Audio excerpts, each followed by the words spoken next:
Hello.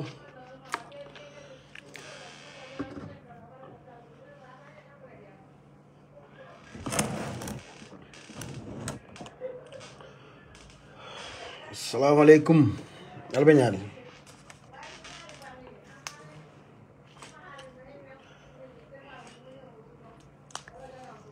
So Drame, thank you for tuning in.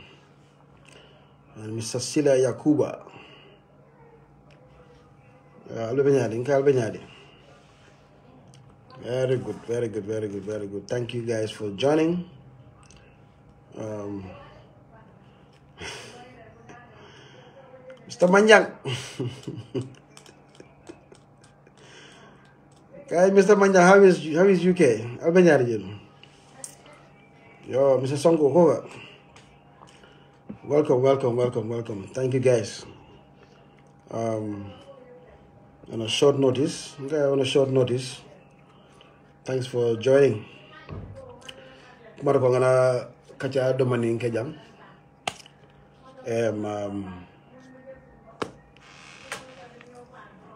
Regarding the kuwalmele keri ni waru kono kunu mbito yeah, we were sharing. Yes, Coco, I remember. I remember in Jara, yes. Munian, welcome. So, go gonna a few minutes spare, jang. They were sharing, which is normal. That's part of democracy. You know, democracy bambandi. You know, every time issues na mole a debate kacha ngoyo junkung and we come out of it better with new ideas and new ways of thinking and then kanyata fana njibe. See, so manjeya sometimes temple ka flyer mole kumole fo but that's part of democracy. Is that America fana nyine bije lu no tapola na nyolipo for January could be regular. Then from there, you get better because you go by memfoten. Kujamala be fufare junkono lesson jamala be menya karanda. Maybe a beman fa nyama, a beman come together as a nyanda kala nyami. So at one time also, I mean, I said, let me come and add some of kuodol bonyoto, and munana ni kumulo fota, kumul fonya, munaya sabu. Lessons in the past that are necessitating meeting and you fokan. Hajil for Madibe Jabirokela, and then the Fonambe Jabirokela, counter Jabiro, Kabin Kunum. It's all part of democracy. A better democracy enhanced lele. It's gonna make us better. From this, we'll grow and get better because if we learn from it, Hakilo be Yirwala, and then I've been genial. And in the democracy kataminami about strengthening inshallah. So you make a kuja moja mo kana go ha be kelola madi be kelola ten this nothing. This is part of democracy. Constantly nyine what hajal kuena alia debate alia fundum bandang ayta ko tanke hajal kudo findina. So it's okay. Don't get discouraged, don't get perturbed, it's all right. So let me just come and have a discussion because okay, Saturday or something. Another thing to just kunum. Maybe signing Mariamo or somewhere, some newspaper, some voice, whatever newspaper or whatever. Only a report and then I can yami English. Niamu yeta camera kulet me anka monkey what. More nyama majang yankuba karantala is a very astute lawyer. I la temperament better, I can nala temperament better, I la kalamoto better, and more tanyo and more relationship with better. After make the UK like a loyalty to be satisfied in England, Wales, Scotland, and Northern Ireland. Iba disbala. Not anything, nyamati yala bala abaka animal baka kukeno. Don't be at a lawyer kenola at a very high level in UK. Kamo Jamal Marco in lawyer do bola. So I'll call Miraji. It's not like some guy member Siraka Yamada Kumolfo. No. So just understand that too. So niaje ko minajam bi because yankuba me maden topic le melan ko ndesifal meta nyim do denkilala because niaji be a be men surround it is surrounding the idea of protecting our elections, protecting the integrity of our electoral of our elections, and then protecting our sovereignty. So it's a very higher calling. It's not some diamu kalantang kensenteng nyo saba kensen. No, this is a very, very, very critical topic. Because mobuga diamu kensenge niye kuje kule asab. Mansira kenye kumasifalvo. See? He mentioned in a nutshell, in a rally, talking to political supporters, some of them are very disillusioned, though they are discouraged. Between 2021 country botala, mobe fanketa ha yen sunyale. Mobe ko sunyala. Nyaji be fan yen sunyala because the numbers don't make sense.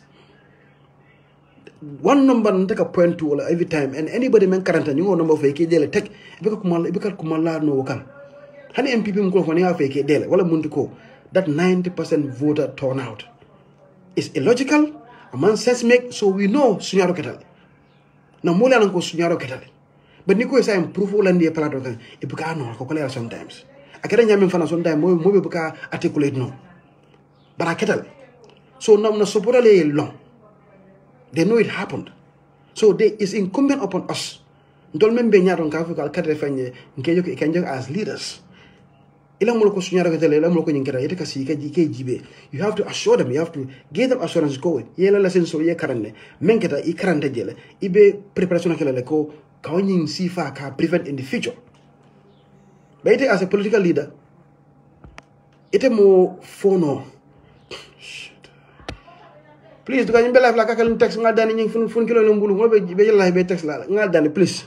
I don't want to cut my thought process. So it's incumbent upon party leaders ka mol assure ko yes ba ndol ko sunyaro keta. Maybe you can prove science and ka la parado kan thing. There's a lot of things men can have together to prove these things. It's a very complicated issue. Okay, but the typical voter many be sate ko ngol mon ko lo nyama. What is incumbent upon us ke sonno mo bambani ka ko yes ngana lesson so lanle ma make sure nyinte fula nyan ma make sure ndese jan ko nanke mol kasi ika fair mol nka kare fay kan kateli nyokono ngasi mbaji be laten ika bran to city le kamen to dankale so ni de mo fono mol ite man jere leader yala at this point. So this is what Yankuba is trying to tell his people. Ko nyinang nin 2026 katafeta ndesi lankam fambula nyimol bulu ningan na cartel condifa fon lata ko wintale mbita na state house langa na jubilate so wo is rhetoric dia molo de komire because win bi la han wala karola e because win bi sa meta turpen state house katale almost 1 month plus janni be wala ndi legal way wala quote but nyimu dia mol de nyimu man salo lon komi like like a rhetorical word lam the male language understand ye hadama ya long ye hadama ya faham ikungo be in the right place yo kajala moy isalon ko nyumma fa ko mbital nga nyin chopoti je nga sabajal ako ni ngan nakarte fay manda sila ko tanken ka IC batu ko si ka fon delo ka lakete la du jana benna fa wona plateau kan ne mbegala nyam nga ka nyam bare motan to la ka desunya ko tanke e ka si ki la ka sino dum adama nyantel lo na jël mo mbeur ni membe kelo la ibalon ko nyinen ko wote 2026 ndesila nkalo bula mendira kaka mola katefela ka mol mone kom kamera elen dogule. It's not going to happen. So ni is not a threat, it's not coming nyama diamala. No, it's about protecting our votes. This is in a nutshell in a political in a political setup kamol la son mo tankuni ko alsil la ko nyinang menketa atakelanu. You understand? So this is the reality. Okay? So Yankuba nyum fo na rota ya fojo dum ko ya be du dabar kanyin safar barake mol bije man han ko ma hani man ka man ga do fo bi ko wol man ka kanko man correct bake yana mul lakan la angali fan man correct yana mul lakan wala man english fo pass karam moto yana mul lakan iko say wala botala yo miti kajabe ken yo ta yo translate yo bonni man ka konto yo ka into english wena ka kuma kendote ite be jedi hani ite be example pass no ñi met la record jibe billahi wallahi english ya felle grade 9 and grade 10 astafurlah grade 12 comprehension and kakul translate is not an easy job han men karanta fay ko motita ka collable sometimes wala na newspaper they have editors ni la safaro kita as a reporter kada dum kadi editor la ay la kayto ya be editor be jibe ay fe meso boni je ay tumbol ni nyamolo boni je korkinde de na publish ite be siri fay be fon safala unfortunately na keba fana ma di jobate man ne ka ding foro from Boraba. It made him a time to yin na kuola moy. You apply the science of context. You understand? Yin na kumola moy, you kanya kuma koto. You kuma koto faham. Then you be diang lebih mesti police arrest. Just come mul fenkete. Well, thank God police lo nyama. Adam Barrow kumankare IG kumankare bi jene la modol. Yalla ñu kuma fa kabrim almost 4 days ago. Man IG man na arrest. Ita IG be. Atala bo fa jambi. So malafika do much into madi la diamol.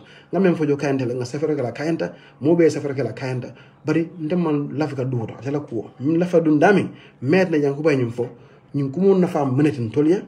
So mene keno and then the history bi mbina lo kala jang. So as soon as demanding kajabe mela domani barata mela balo nyam inshallah. Ya jibe 2021 ngana ñi folon jang ngale life ke ñi nakko bari bi membru lanje ko tan ka mol hakilo refresh again 2021 karte ferajan men keda wolu habibu ka sata ha ku jamal lel maneta ku mane jamala keta wolu o suto be sirin janne sitare karte be announce almost 9 7 8 9 10 ma folo yudi ba trakan jeni ba folo 9 10 11 suto ko rabaj ku be no ñoko no fat nga boyd la bi ka understand nin ku keta so mo Jannah, I told him the party leader officer Manjai, we set up a command center, a command center, election command center to monitor the entire process. Member carrying how to call it Satekono. Was at that moment, I don't understand at that very moment. Katrebi Lumfella Lumena. Ali min kudon be spend 400 million and 30 million and 25 million diaspora be samanajang a be in campaign wuro we wa pinketen rally ban it comes down to one night suta killing ila agent told anita fon ko ila agent told agent jelu there's 1555 police stations, so we're hoping we have 1555 agents at minimum. You understand? Alila mojande. So carte fayo lungo ite la luino ni la wino bala tema itelam anila agentol ngena ndi reality ha ni mo la feti nyala masakunda la feti nyala la agent la bulata la be kunu ay si anya kas alto kunu la je si fo be dinyo ko jang ya be labaj bu ko yajal so obe caring county be caring we have people at the there I don't want to name names. Last time I told for Janet, I don't bole a contact on Mola Tof. Ha, man, I'm getting cricket, so I'm the two for them. But more of a cylinder party do na leader soul. Ibe cool Jibeka. You see, I may go live a bump. Probably let's see an example go Yilipa Yana Sukuta, Sana Mendaran. Don't be along go MP than the Buddha Sukuta. But I sit a quay booty. It be sitting pipeline. But he bring mobile a smoke a scat like I can't add it. You live a mendol and to be along with Sukuta or Muyality. You see the way Busa Busumbala. Impossible. Busumbala. Neolangel, Busumbala consistency. You couldn't do for the water. We all know it's a lie. But then what do you have to prove ko? I see cotton, ita cotton, ale, a table. The only thing that could help you at that time is your agent to a cattle men safe dealer. Men contacted at the police station, every single police station, be agent to be a colored dealer. Ela coloration agency, menka agent to menka colored regional coloration agency, where be tally, Mexico, drawing in a sort of Kumo Kite, Kabiri 7 o'clock, wait for the party leader, Kabiri 8 o'clock, Bessie and Busumbala battle. Yakubo Benino Foka. Ninga Kanyam. Ninkata Kolala Budum, but I ask him balale. So, Nimuku. Yankuba come for them, Woolen Manko, funds in a history for. When you history for member caring, Italian member caring. So, Carreva said, can Busa loud. Near Busa saying, Nanin call. Let's call our agent in Sukuta. Because Nakan Suda Imam Bude Sukuta. But saying, how do I prove it? The only person that can help me that night is not Usain Dabo, it's not Deputy Party, it's not nobody. One agent, one small boy in Sukuta, who was present at one of the 3, 4, 5 polling stations near Konko and Nakaitole. Atole Munefo, Atol bring control Karaje, more Nyalaje, on the spot counting, Muti Munasafe. Because Iman Safe, ala lon ko birin counting again na UDP din jurmo le sirinje be controller at that polling station aka ko nyam mo jama ka terje so sere jama la bije so sedo le même fo na agent of fana nyando sa ala kayto bala so ni nga call polling station 1 2 3 4 5 ay ko combine together they na muso sani mentere so for us to prove ko sani mentere mambo je ni agent will be nyantan to respond la yana kayto di molla so afela ngay soto ngay alen sa bajande nga konti jande afela ndol mo soto be sirinje pipeline ni men call agent to funo telephone le fare ibe ke soto dol ta karina e bang dol telephone le fare ibe kala men be kere budo MPP men ko wuro wara ko ne to le alo e ka sire rek ngata long awas mbaka fem moy announcement manke mederi ni banko mesen dindi manga mani 1 hour si karte be konde banko jamme banko le ngi fo fa samo wularo ngana la men gagneta bodo time won bebe sirim to be sirim soko na mo ne radio mo mere lo kumbola mo ne be ker me nyoko la karo malam be dewre na finga tan pirim param be kun karna nyokan jang nyenta men kala mo keno ndo be do mo confusion la MPP be rakola e be la state house e be la celebration of state house MPP be la don la state house ndo be sirim man don no because nyanta kan don kayto men na kabirin 7 o'clock 8 o'clock ndo la agent be nyata ko ndo la no nin kaja aka kolala ko ni yaje modo sa fa njako daga mere bada kaja fikal bari nyin to tamur to nya nga fa sabati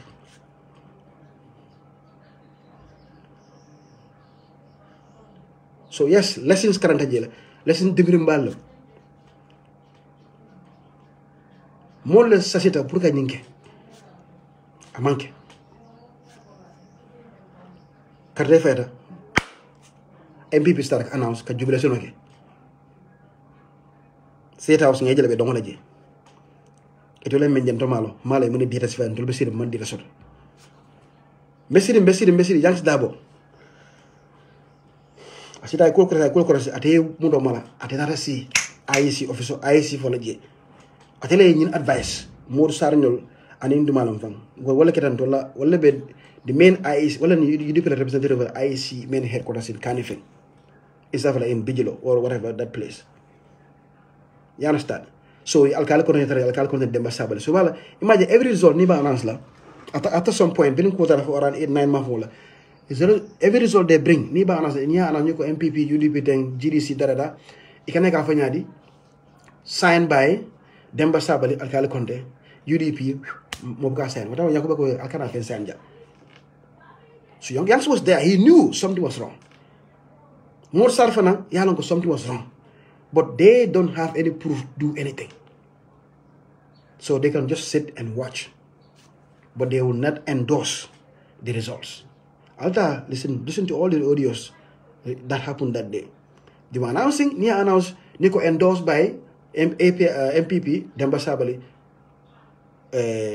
thank you, Alkali Conte. Nico MPP, Nico UDP, nobody. Because they know something was wrong.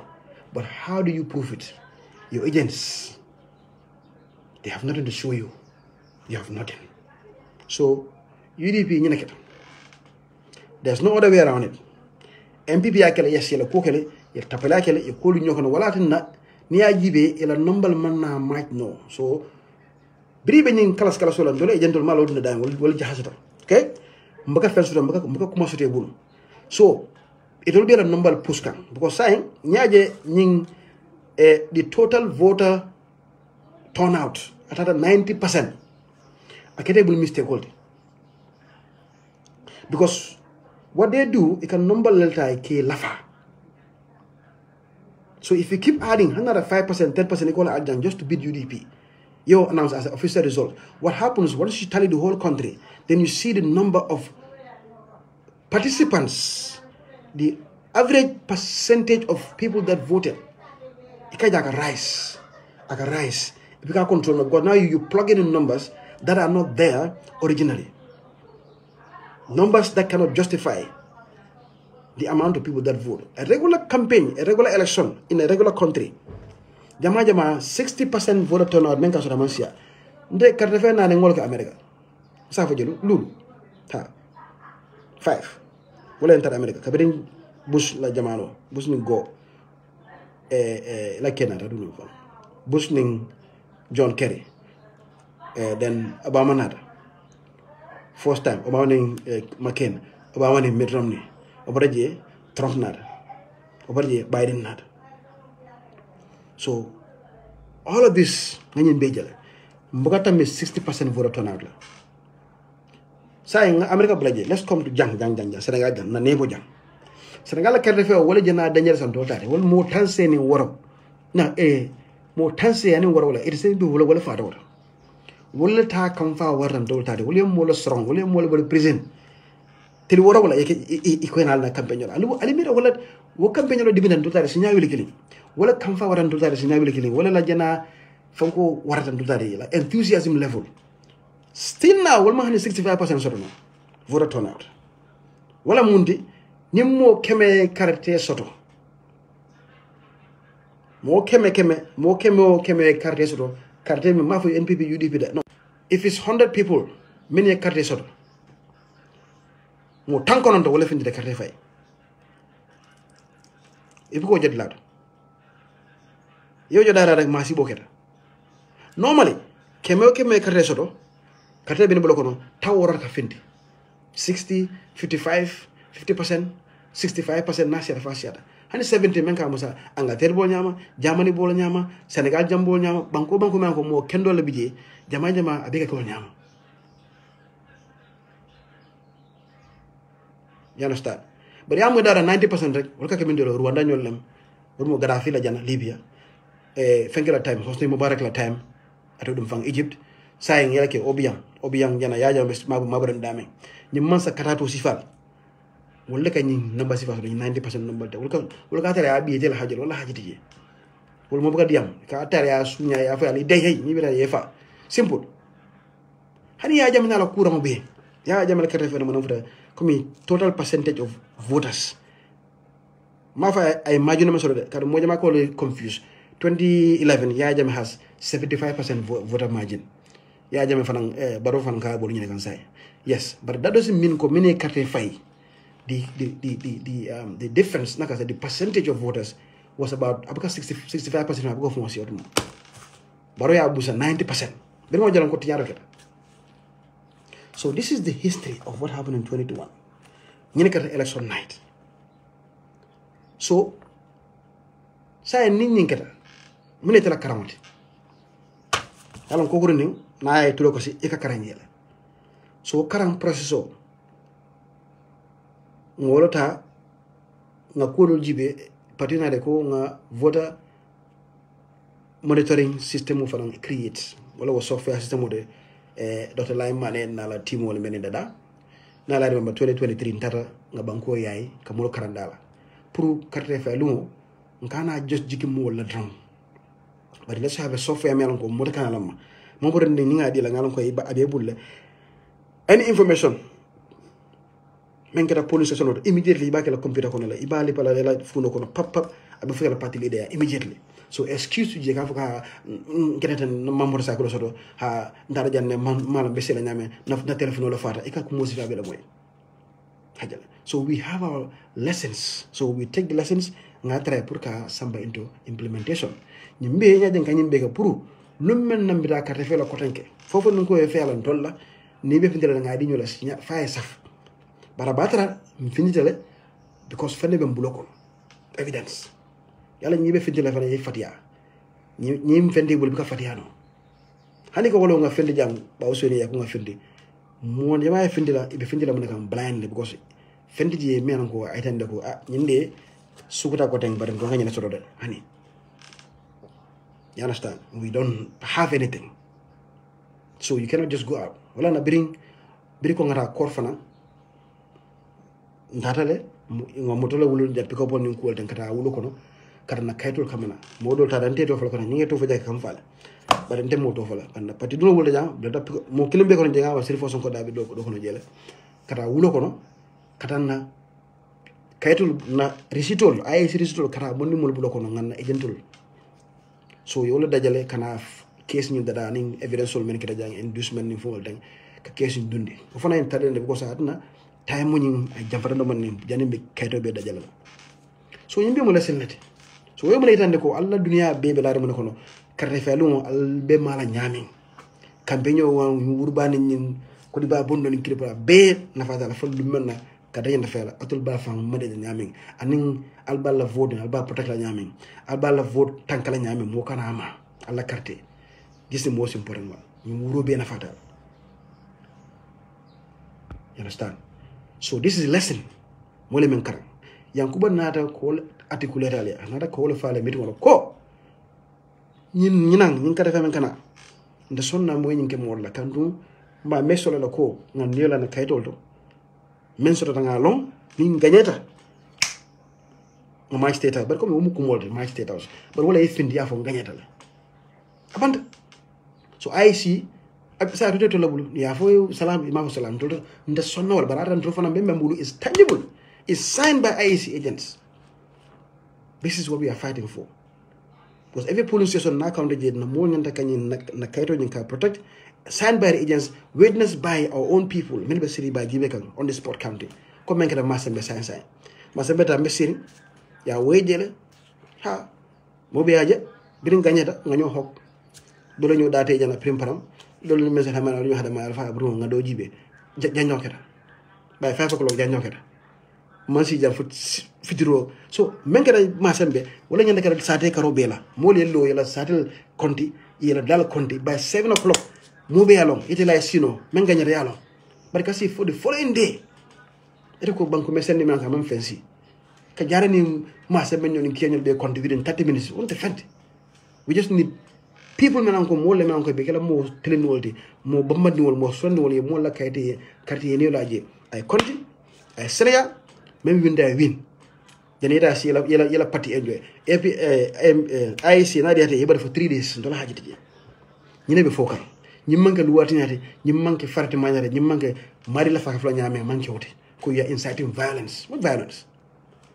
atone je man sa kana fe ko salam alaykum alaykum salam o mon sota aka kandile palsulo alaka kewote so yangu be ñina fo jak e ko kam fatale aka mol aka violence inside ñu kuma jawbal ke laka ndol da sona woji be jam wota kala jande aka men kam molla mo kendala le betinya da kol molla mom barakatu wala men mo barakatu wol yi betinya da kol mo ke faykan ke sura ko de dekal la fo dikut ka kule ka mem mankete ibe siri me fan difen non ndol da sona waja ta nimme abusamba busala la science en kata bang mo be men da elo ni ko serani mo lan la hajiti je ha barka si janka mol kendol tinya jan ke be halakindi kuma furin ya leka bude wala eta tinyata wada da jan so out of the lessons yankuba men karang in 2021 2023 alana ra ko candidate men gara chairman carte forte ndol benu njel ndole campagne weke ndole kube ha we have our tricks triko do bijel ngal met na ñing 77,000 people of internet karkare fay yankuba ko le kata je ndol do fala jang bari yankuba wolu mo nekata nga video tan dala jang lu be siring at the collation center of the bureau of the Brikama Central Bureau ndonga niyo la manaka na ijentol jama bi je fo mejo nga ngol la fo mo man ko be volontaire la pati jarte ko be dala skema nani o manjari problem wala they want to just do this by force nyum mo bamani sifala mo jama so mejo ko do fo la e nyande ma bi je ka fala li jokko do keme saba keme nani tay ite be haba lan tan keme saba keme nani nyin tanata rek ndemu MPP ko dan ko lu dala sibuli tam fe envelope tela hajo compte do ci ko tele wala nyakas hani ron no makka jere yefan ko imaaje aja itela hajo yela bi time envelope ta bayete ko do te motivate these are all real things that are happening do ke nyama la ko mi ya ni man kende di akakela ko do ite ben dala ha ibe patu haras la lin jo ha ndaga si jankaje e janto lim patu ka sonka jang ha na credit ko ma ke jina ha debira jana fen ketam ha 300 la sika nyo sabala bin tara no tola kata ñing register laka o software fa dara basse la mon ning dol da fo dañu ko je be diam la ñi ejel kam ha you know nak credit ko fa ngi tan man credit ko kiye man kiri karab ka do fana ka fana bal fa moliya no do tamane ko boss yalla nte won do mo tuwa do la haji di do tamane ko boss ko ñan ka hem bad fo ka do fana ko ni ejent la be diam la nga do sen ñol yela dunia be dia dol yela ko dal wafi e fambali na fulul la yela kariyel bula foire halake yela dula be wafi pour ñing kos nga tol dalasi tang fi dalasi credo ke be mesela pour yento lok wo report e ko ñu mo fanani lay tata wudo hon an to me jola 300 or 400 dalasi pour la do mo ren na fo fo dadde e defa na mo sacrifice to ke no patiwe o sere ñene bo la million la sacrifice e defa na that same day wo 3 km defa na mela dalasi tal du kilo nga da par exemple akata kuli la ko jana wala lañi whatsapp audio ten kala kam san credit wala whatsapp audio la moni audio ki yoni primbon kay dala talu la kata mo la padde parre ñimbe kate fa lu ngo fo atol talu kilin ko sacrifice fa fa nan do no la akuma man dia do la jogo la do tala mana ko nyalo you know I ain't think I ain't calm down sit nga nakas because I couldn't take it. These are all things remember gamero lende UDP ngol so yang ko bala kate fa lu alia video do jam pamodo ba interview kam atara sirin jele abe kaytul tablet kam wolo on debi jel ngajal West Coast warale ñamin ka bo kallaji West Coast by the way is half of the Gambia's population and half of the Gambia's voting population. It has almost 400,000 votes out of 925,000 votes in the country. So, from Kalaji to Bijilo, every single document na agent nga mendi la be ya killing tombona na wodo be la kube kafunyokan. They came in the ward chairman ibena ndangam ka banan Kalaji. They all drove to Brikama and handed over their document to Yankuba. Ko nyine na kairo da nyanga ila sokko. Ndoma IC fa la folode hani na de wele fam kasara ndol hajidi bantol yango be sirin tablo kan ngala be nya video jala nga post abe sirin na la computer ko mo dembe computer la nya a be kilin chopo a be kilin do nyimen na ka ende bora janne kusama word whatever adundi block word ni police station kare police station wan tutide e jento na adundi nga dundi for all yundum nga wal kede last one wote berabe tabuleta sayen to ngala men soto pa ngodo na interview time wala kay ko nga nombal men soto alhamdulillah rabbil alamin mbe winna inshallah non pa nyum bora bla nyum ko chef lo nyum fo 2026 da hajal kaytol be tara be dunta system ko say nga men soto brim parta den di kewje men katara regional level IC la regional level kamen kije wonen ni kayto la tata amen be kumbe nyokan ka bo kallaji burman bridge fo bijilo fo kato amen be kafu a di ni kiola wala tar IC la level oto kata nyi dunuje burun IC a fela ko atotale tay ni tabe siri sa IC itale ndanga nyi kon irfana tay idon ko na samana ya tabada baje do moddo la fa jahsala ya be funga je afena ana ta fanke nombal fora ñoko do mandi ba dem ko wala video was sealed by 9 o'clock sa fa 8 o'clock 9 o'clock to ngala na abandala warede dan ko be ñina fokan ñina ñinda kala du inshallah ñina be kala fo windala bang fo ma win bang bar nga long jani nga simo ke ngadalla bala yi momre ni yani be simo la simo isake ide la sino yalon ko ñina na pese dan kudodi adi yima wa kuma o nsata bar ka fokata sirin jang mulbe dabal la ibe be dribble la comme tole o jamano bandale hani ade tata mal tu be ya be fita fa sene set ida la menkela bari jang hani o bandal so jang ko lo fokan jang this the lesson to nga men karam to nga tala nga implement was ko wara nyamin teng by 9 o'clock everything was done banko nyala kelatan we tabulated everything, we went to the collection centers and then we presented IC da samana few discrepancies here and there. They sorted it out. Class. Then people started jubilating and whatever they have to do. But if those numbers differ, nobody's going to accept that. But at that point, if you're making a query, you have something to show. But what about 2021? We don't have this. We didn't have it. People disappeared. People that were entrusted to do these things failed. That's the fact. So we learn and we prepare, regroup, and retool. So that process is what Yankuba is trying to articulate. More time man come way, dul man translation from understand, dul hand English in my past high school. So election was painful in 2021, but these are the lessons Lafayette implement. And then this, Yankuba, we've done it in 2023. I get it. So as a keno. And then another key lesson that happened that same 2023. This is a key contrast. North Bank. There was a big controversy about North Bank. North Bank region, Baribu. We were winning. When they started counting, results were coming. Now they are getting their documents, right? Kabonam Bara, no? Lower Nyomi, Upper Nyomi, no Jokadu, Bitakan, MPP Busakan. Sunday in Busa Domanding, Sunday in Busa Domanding, but we were ahead.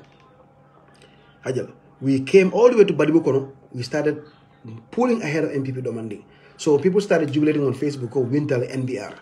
Everybody believed it. I even actually believed it. You understand? I believed that we were winning. You understand? We went. Bedungkang Badibukono, we were still winning. We were getting our results, our agents were active. You see that, like, we started going after Farafenya, Dundan Gain Sanjar. Gain Sanjar Ajarek. And what more MP Makajo Dambaka, come in Qatar like within 1,000, 500, 600, just like that. It was a very tight margin, but we were winning regardless. All the way to after Farafenya. And then once we start getting to a territory of Ngen Sanjal, a tougher territory, MPP just 3,000 plus margin. You pam! You can't defend it.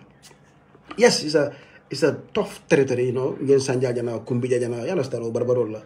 It's a mixed, area, tight area, but that 3,000 margin was not what was the norm, Kabirim Bara.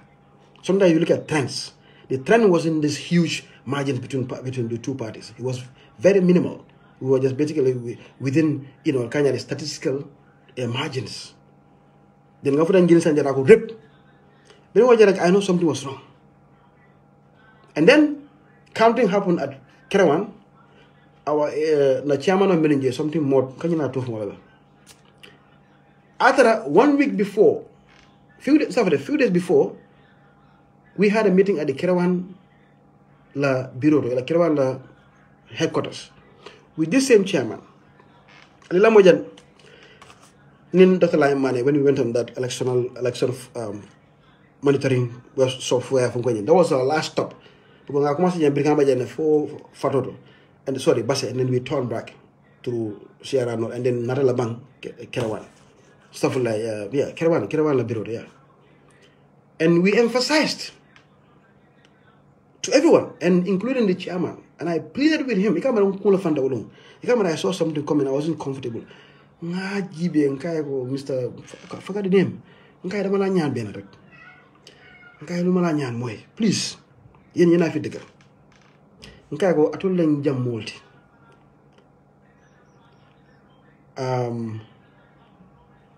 Atul lañ jam molti. Atul le fana mu jan lansarolti. Atul le mollo. Ntol be banjule be sitting pipeline. We can only do much. We can bring money, we can do things, but you are the ones that are staying here. You are the ones that are now having to elect or select these agents for us.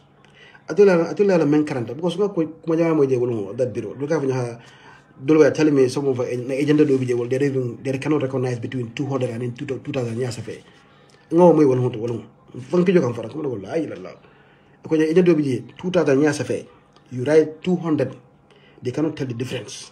And this might sound crazy to you people right now, but this is how bad these things are out there if you're not careful. So to give somebody a 2000 vote tally on a paper, thinking he's looking at 200, is very, very easy. This might sound crazy to all of you guys that are listening because you are operating on a different level. Jana membiji because I don't know. So these confessions, so I pleaded with the guy, please, you're not fit, you're not a fee. I'm not a sort of ko bu lañu jox ñu xamna nka atole bi jang atole yalla mom ren bara soyo kono illa karan level be dami you understand al kana modi mo la même tora mo le ko yama la spend 2021 million tan lu ñu fen spend jang for us to come and end up with the agent melonga baka aman 2000 bonno nyoto nka dama la ñaan please nka very promise me one thing that ko nka la fay la hidi kula ko by 9 o'clock, ila agent will be North Bank. Banang joka the famento. If you da for close to the border, for be jumping at 9 o'clock. For the motorcycle bit, for the money bit about 9. Na kaitol, na IC kaitol bay, a bay foot and a ward chairman of Blocono.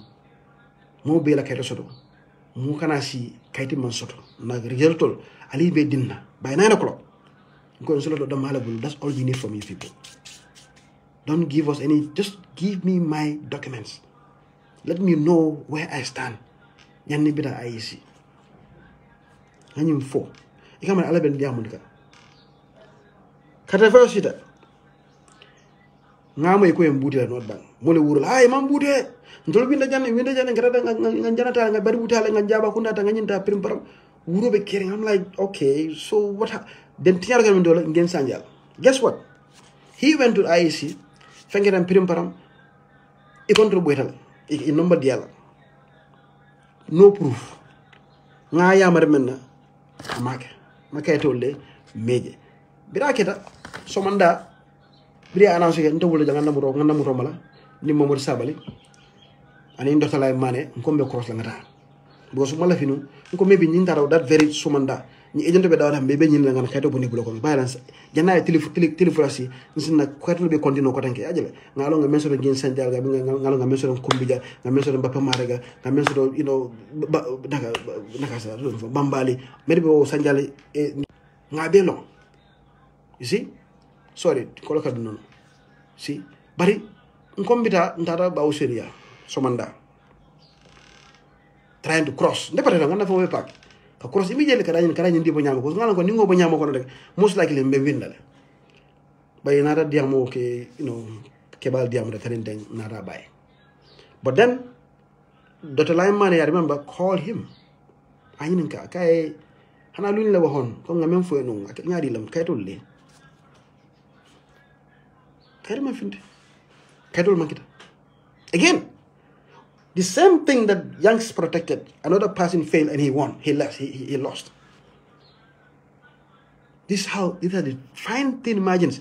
You guys think this has philosophical differences? That's it. In your life, you can ebe gagner.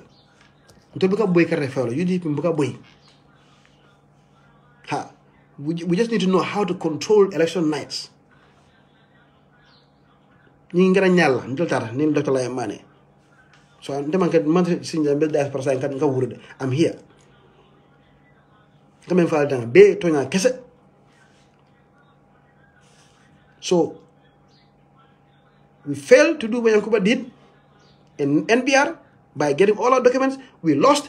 The guy said he didn't see ndol la kayto la me dajale e kay winde la kay ay si la kay ko mboyde la fon ko consent ya announce bant be from the time Malanga just you may have in reality because the only time I'm gonna believe ko ngayna soto wala ko mobe men konti at the police stations alia agent na ponya fele nga be ka funya ka nga soto. That's the only time I'll believe ko nga soto. Ni o man ka lumena mbam. Man believe na de te believe fo ko te na hajiti. But as long as I don't have this, I'm not believing nothing. So I'll be sa mi legend. Nte ñenante la mi rote. The only time I'm going to believe anything, well ko nte UDP ngol na agent nga many key. E mobe counting ke akede men nyala je. Ya be killing sama nyana nga be killing konte. Every polling station e ko windal. Then si brodi la ISC. Thank you so much. Marana hajola. Did the chairman of NBI did that? No. He didn't. Imme afo ya amantu nyabo. So Yankuba did the opposite, he won. I'm so jara also because nara jara nga ufana nga training ke jafana elara. Rohi fanya la kuoke, mobe la kuoke. So these are the contrast. Lessons learned, many lessons learning, many karanta 2021 la karanta ya ko nyin implement ya ko nyin bay wol nata kana kono. Many man karang wol field. Example North Bank, example West Coast region Yankuba Dabo. So ya gobe ñina fokan amantara mo kele kan amantara setani samba kan amantara mo inside kan go violence. No, protect what you have, and once you know you won mo wona ka be o tapasile bloko ina yo kasara jan. That's it. Kana mo fata de banko. That's it. So to conclude, wala nkarte fela karodi Yankuba be fokan, this is what I want to put out there. Mena la mana dami wote ñing kaydu ko ɗin election ko wala mundi the smear campaign wala ñing campaign me wuli kan Yankuba kan ka tota kake katinya ka tota kake fendi amanke mendi ka kake moti amanke mummo sifamente ñinde kukuta de Gambia kukutante kula men ka be kirna kabrin independence kabrin fer njaajo jamano ñinka ke janni ibela mo keno jala rek iba wor nombala iba fadila iba kul posila kan kamol passionala kura ni ma hanyala ni parre kala ko la kala yalo ngati be lure fen lalto be fen kala ke rek ibe wulle kamale be fo be kamol nyawundi la ha this is it's not something new do ngani lonne mpareta kamale ngabe understand but kamol hakilo bulan rek this is a smear campaign that is happening now history muneti history of political how do you call it hit jobs amanke sayin kuti aka ken na janna na mo kendol yibe kasara yibe dabare ye do jornal kuntu yeki mo furolti abeka commence dalto and ndola karola a perfect example, a young lawyer of 45 years old at that time, Usainu Dabo, sila jana kabe lola karte fayola. Yata ikago old pa. Ikago, we don't want old pa. We want jamming. We don't want old pa. Sangita ni 45 year old keba stuff like funding ke. Yata ya define.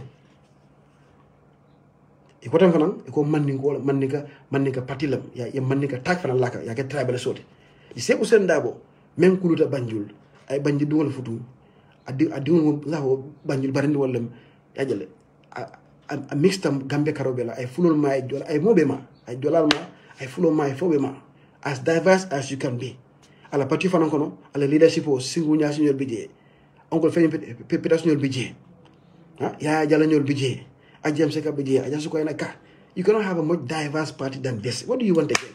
You baby did anyway go have manika party. Birabe caring. Mol men nyanta wulan araf society la mol men ko mo kumalem al fal men ko mol ye bunya dina nyatan kol hajal ada nyatan kol mo kumal sate ko imam wuli yafo albe menata ala bula. The people of conscience, the people menyanda wula num ye Usainu fasa afa kon tolu nyina wuruta Banjul jang ni nyina kuluta ngandi wol diala nafa kete akamen fo toñante kafa man ninga fo ngolma de trabasu ma de kiri karab mol menyanda wula num ye dey ye fan silent ni ko mala be kering ye tulo muta ani men dinjake ani men kula nyokan e si diamuno num da fa hanid akana kawla la ye fight back against that allegation ya fa ko look alala patioji be mosvana bije gambe bele bije fula jola manjago sarakule abe memba tambi hanan jam all of these people there we are there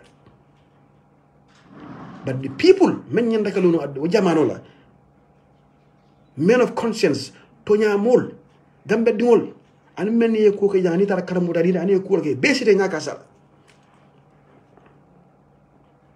ye mellong ye de afe ya jika kendo mellong ye de afe yala character kendo mellong ye de afe yala al ability to bring people together ala unity ala unifying nature ye de afe muna prevail Mandinka prevailed.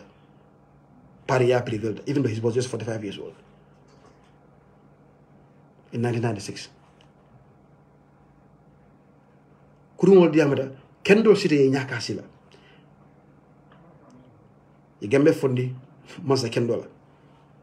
If follows in Kanjang, I am far, I am booty. Manamo Kari. Mina support war, many day war, I be killing in Kuda Kujan, be killing in fat. That Kodabo, Atara Hajol. This is what Kuya Kanyana Saw. So Nin Kulbe caring, I don't know willing and a mole protect. From one man who will not the Barkala Manka Barkarint. In a dunya be Tinyarama, Mokurum Masakuru, what am I in Yahono? By a doctor, that's how they survive. You must have food system when you to look at fall. Tonya Bedada, Kule Sabati, Kule Senea, Mukana Boy Moka, Mukana Motonye, Mazamanko Motomo Nakarela. Nibe domore kala ila bali be domore wala nim sifa ibola traka could they want to put barriers in this kind of things.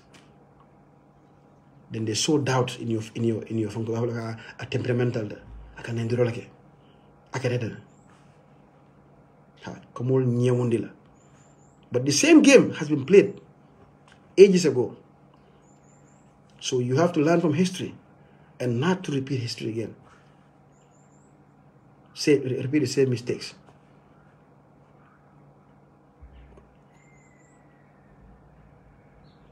Yeah. Ini double. Ani mo keda jamal. Ebe dabar. Safa ebe daga ye beti because of what smear campaign.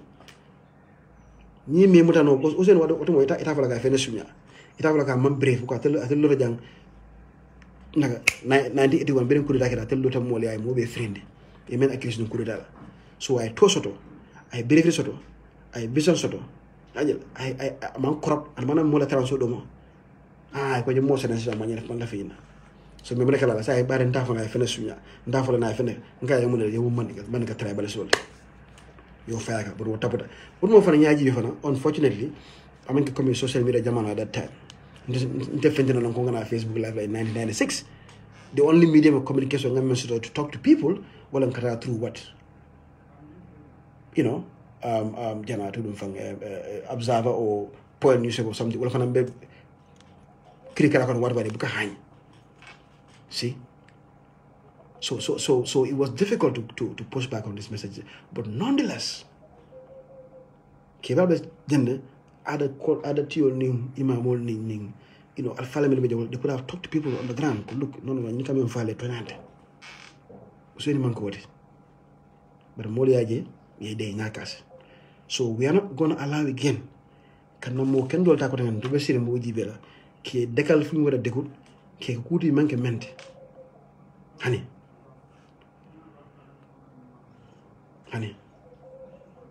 o jamano bandal. So be yala jala new madi benyola ko mi danga madi kon no like that, you know. But I mistake okay, and then we cannot sit back mistake ko gablo nyam hani because message ni mo taki akana amplify la ni ite nyaka sala ko no ngabla nga majority danti jande ni buru ha manke no pour para mo tagn wala taki nyola den ni ko mo nyimbe wata bilala then modo fa mena a fan suma ni nako tangere next couple of months o fa na ko modo fa nyaman ko ko manelam be sirim be ni ko wol dabat no ni akaya busaje marto ta yali pam be janjang ajal nga duñ ñola jang ñoo ko def prim param pam you understand nga ay solve membe membe lo lay lo itel hajol so mari ko tangena ni anytime ata wulta ko ka be fensela about this kind of nonsense I feel like ela kenyo nga jambe dula thank you amari kam domandi wala la time ta bayde adeni war yana da ya busa jete be sila ka ba dem fon ko ya intellectual nga par tindan ibe faajal ibe sila ite kala fete ko tan ade be sila jana bala laptop ndo bala jari mota ko ma tankete ka fa ha you know ñine mu fon ko activist ka to nyala fo look it's easier ndol we are in a political setup ndol na diam aka difficult like fango dol because be setup la kono we are in a system we are in a political setup I cannot just come and say anything men dia dan ko but it was it be fine we are married it is marriage but you are on your own you own your laptop you are just you whatever you say is you that's it isidi men dia yafo you mo be criticize si ay yela bu ngono jamana ñoy ndol we cannot do that. We are operating in an institution, and then italo independent mindset will never win you anything. Because more pass deal lo palasuro, aka mola banko mare be faye la bungono. You are not accountable to anybody. So activism ya dia hala. It's an easy thing. Defo sa keno ngasi rango sa mandari yudi biko tange. Sa defo men dia ran burunga ke bulan janjore. Men dia ngi para menda because I have no consequence. There's no consequences to ndela diamo. Okay? If I'm in a setup, I mean Masakunda opposition, I live in a setup. I cannot just come and just boom men dia ran akite. So Ndol Nyin Diamada is much more powerful because Abadan and Daming is from a deeper point. It takes courage for us to speak. Sometimes you can't follow, you go against your party. Or you do something somebody in your party is not happy with. Like some of them talk. But as Mary, who comes to you? Zero accountability. It's just you. Nobody's gonna say, "Oh, we held to do this standard." No, it's just you. So you can do a lot of things on your own. So let's not forget. If Yankuba speaks, he's speaking from a place of conviction, and then sometimes now he's gonna catch flack. He's gonna catch hell because he's working in an institution. It's difficult to speak and not step on anybody's toes. But you on your own. So how am I doing for consistency? Yeah, of course you be consistent. You just do whatever you want. Anybody just criticize. You see? So whether it's misrepresentation or whatever it is, this is a lesson. He will learn, we will learn, and then we all move on. And then our democracy gets better. So anybody that comes with this kind of stuff again, you think about it properly before you come and just try to, throw aspersions on somebody's name. I get it. Basically painting him, that person, as a violent instigator of chaos and unlawfulness. When you actually look,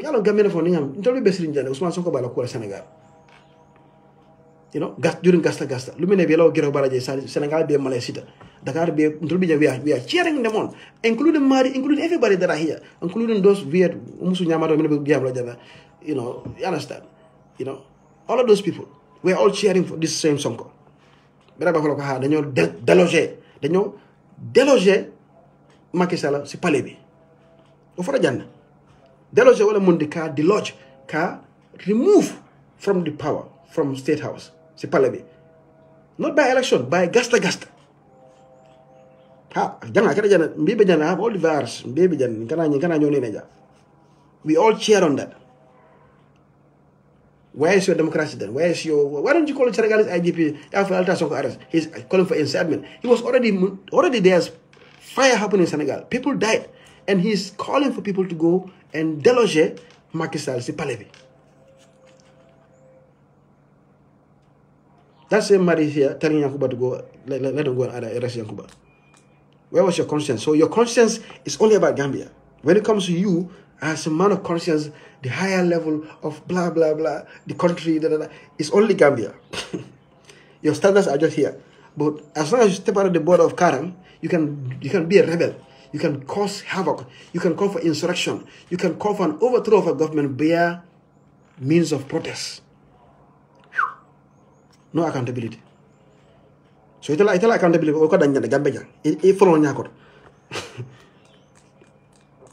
Wala tek la jang dunya mama stupid alman karam mo jang safere ba melo no I can sit here billah wala tallahi I can write kabrin so man fu laro atol be lon jele 2020 janin during the struggle at many and long sabin 2010 bala fon jamano kalmu daja 2010 11 what about first Facebook just started ndobe safero kabin 2008 ntol sa mbara safero wala ni kuma ni ngoso ngata na hajo ase ba ko ndarje but we can write, we can go toe to toe someone that for ro wallahi bit mar jabade and he knows it but more time also.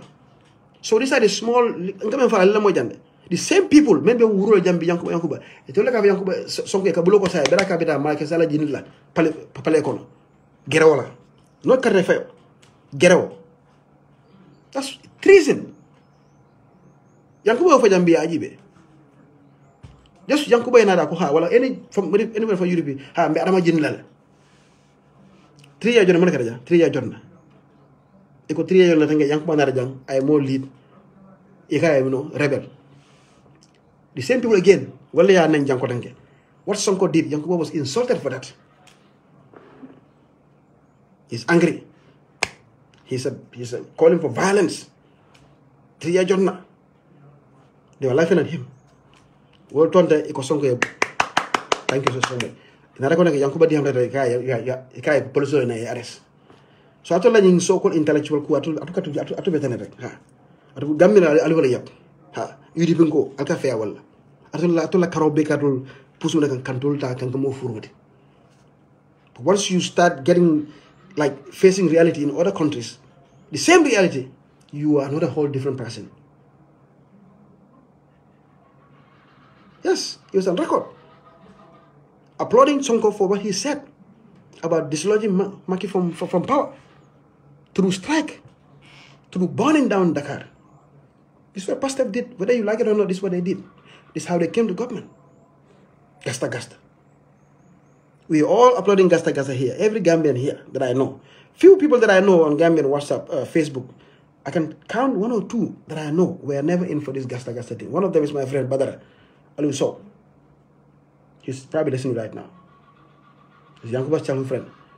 I used to have a Naka Kamfala, whatever, Naka Songa. Songa ku Hansa Daddy, Hansai.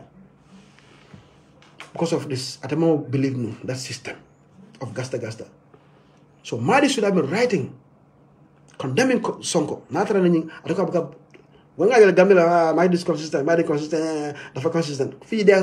Nobody has a monopoly over consistency here. Nobody has a monopoly over the truth. More time the tonyati, more time the consistency. Mbela dajiko molojibe la movement on ajibe. So if he was consistent, he would have written, not in support of Sonko, but in condemnation of Sonko, saying that you are inciting violence and then calling for insurrection. Yes, that's the reality. You didn't. You applauded. You clapped for them. So your own brother, your own Gambian, stood and said, we are going to protect our votes. You never mentioned anything about voter fraud, you, Mari Jobade. You know 90% of voter turnout is a scam. You didn't even use your intellect to come and scrutinize that. I expected people like you to come and say, let's look at these numbers. That's what intellects do. That's what they do. They build society. They inform the minds of the people. They don't come here and then talk about trivial issues all the time. You should have come and say, let's scrutinize this. UDP's, how to call it, the election petition. I want to see that document. What did UDP have as document, as evidence that the Supreme Court had to reject? Tell UDP, can you pass me that document? Let me see what's in there. Why is it that the government don't want you to put this case in parliament, in court? You, Mari Jobade, and all these people that are so-called activists here, sale manager, all these people that are sitting here, everything, boom, boom, attack UDP, activists. Take that document. Study it. Know what's in there. Is it about inducement? Is it about voter fraud? Find out. Then what do? You come and scrutinize that number. Tell IAC, I need your data. Use the Freedom of Information Act and request for that data. See? Then go through how did the 90% voter turnout come about? That's what you should have been your job. You civil society scrutinizers. Help the people. You're not helping UDP. You're helping Gambia. You're helping establish electoral integrity. We are here at loggerheads. UDP ko yasunya, MPP ko yasunya. Why don't you be the referee?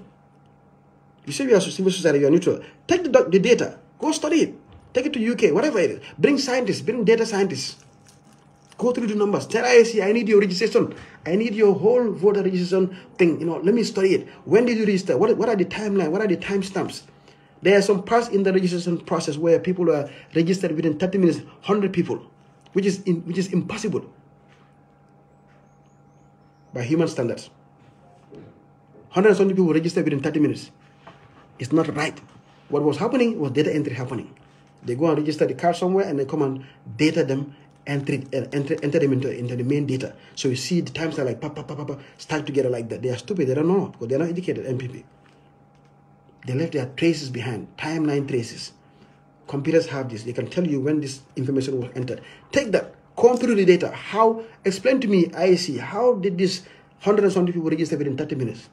Oh, we had a computer glitch, blah, blah, blah. We had, hear them out and make sense of what you find. Then come and tell Gambians, I am Mary Jobate. I don't belong to any party, but this is what I've scrutinized on the UDP election petition document.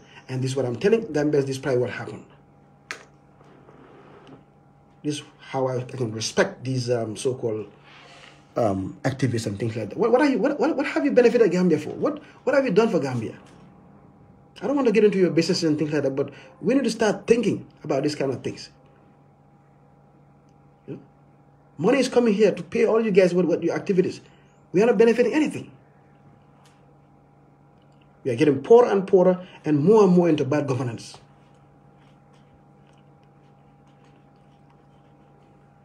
So, sorry for digressing. I didn't want to get into all this. I just kind of found my way. But I was going to stop this. I'm done with what I need to say. And I'm just saying, we've talked about how to protect our votes. This is why Yankuba spoke. And then the need also to protect our good people. Let them not fall into a menkana kebala before ke label, ke paint, ke destroy. Kamo beke mo furmuti. Banko beke mo furmuti. Honey. So it's about time we protect our people. Thank you so much. It was a pleasure having you guys all. I think this was necessary, Kanajang, to bring things into perspective.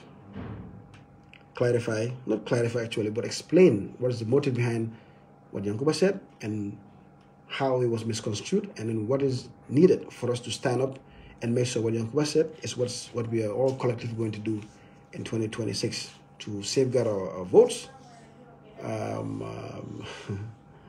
Yes, exactly. Well, that's why I came at 4 so I can finish by 5. Alhamdulillah, 1 hour. I don't do this live where 3 hours you see somebody sitting here talking like. Yeah. So thank you guys, and I really appreciate everyone for taking their little time and listening. And I hope be able to with this a different perspective into how things work, and be much more mindful of the shenanigans and the games and the plots that are going to come our way, as we get closer to 2026. So, but we'll be here. It doesn't bother me, it doesn't even, no. But what is what we're going to do? The moment that I need a class diamond, Mfananga Bunteka. Na janjang, na tas, mube diamu, mube tafo, Tonya Sabati, Kuma Kalando Sabati, move on. We move to the next stage. Next week, more of an amount cassette, then more fun and faja. Not in a discussion, the more than but the more discussion, to bring facts on the table, just like I presented this fact that when Sonko was calling for Gasta, the same people that are insulting Hussein, Yankuba right now, and insulting Yankuba in 2019 for the 3-year journey, are the same people that are clapping for Senegal. So your morality stops in Gambia. Once you cross Bara or Kara, you are a different animal. You see no evil, nothing. Everything is fine. That is not consistency. That is dishonesty. Kamul Nyaku. All right. Thank you so much, and we'll talk another time. Have a better. Thanks.